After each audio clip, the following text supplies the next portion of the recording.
Hi, I'm Gemma, and I was diagnosed with triple negative breast cancer at the age of 32. I'm a nurse, so I am quite self-aware, I think.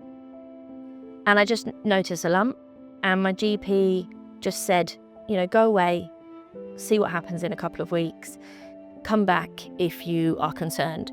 I could feel the lump was getting bigger quite rapidly, so I messaged him and said, please just refer me, and he was brilliant, did that straight away. And I had an appointment about 2 weeks later where I had an ultrasound and they took some biopsies. The consultant said, so you're 32? And straight away I thought, I've got cancer.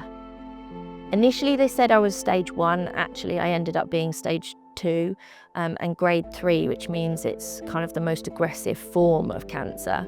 They told me I would likely need double mastectomies.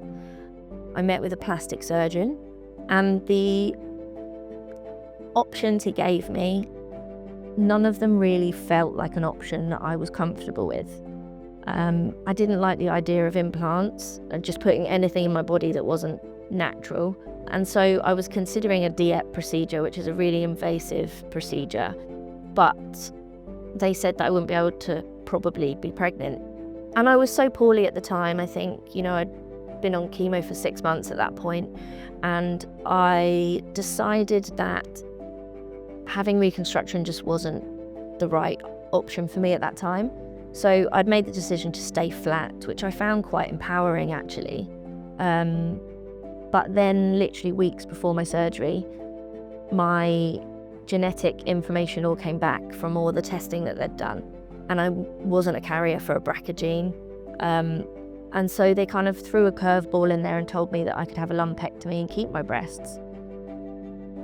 And if anything, that kind of threw me into more of a spin, because it's difficult to weigh up, aggressively treating cancer and trying to make sure that you give yourself the best chance not to have a reoccurrence. And it doesn't come back, which everybody worries about with cancer is the reoccurrence, isn't it? Yeah, and the type of cancer I had, I think the figures are quite outdated. So for stage 2, like I was, kind of 60% of people survive 5 years, which is not a statistic that you really want, if I'm honest.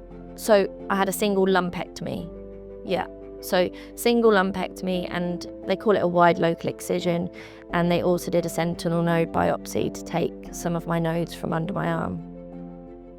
I actually wasn't too worried about the thought of losing my hair. I know for some people that is, a really huge kind of side effect of treatment.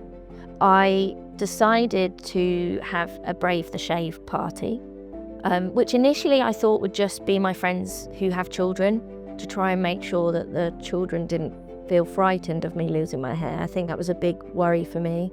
I was just surrounded by so much support and love, and it ended up being a really, really positive day.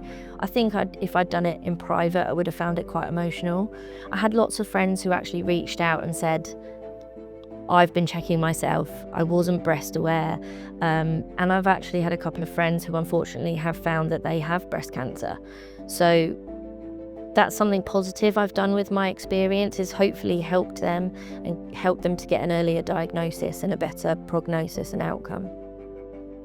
I think the most important thing, if people are feeling overwhelmed with how to check themselves, the most important thing is to be aware of what's normal for you, and that is more than just feeling your breasts. It's knowing how your body feels, how it looks, and just being really self-aware, and having the confidence to go and get some advice if something isn't normal for you. Charities for me were a lifeline. The hospital itself, they cured me, but what they didn't do is give me the holistic care that I needed to survive my treatment and to get through treatment. Charities, I think, have provided me with empowerment. They've provided me with information about dieting and how to prepare myself to be in the best state that I could be in for treatment.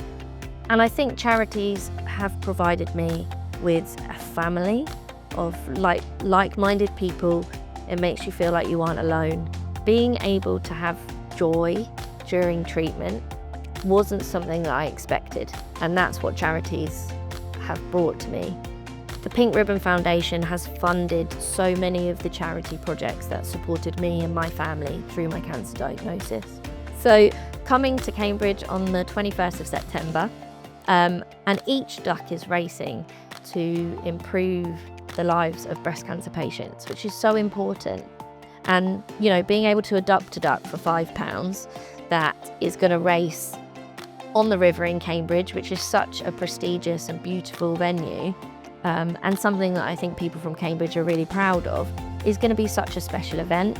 That money is going to go towards supporting people who, you know, like we've discussed, are having the biggest fight of their life. And, you know, cancer does turn your life upside down.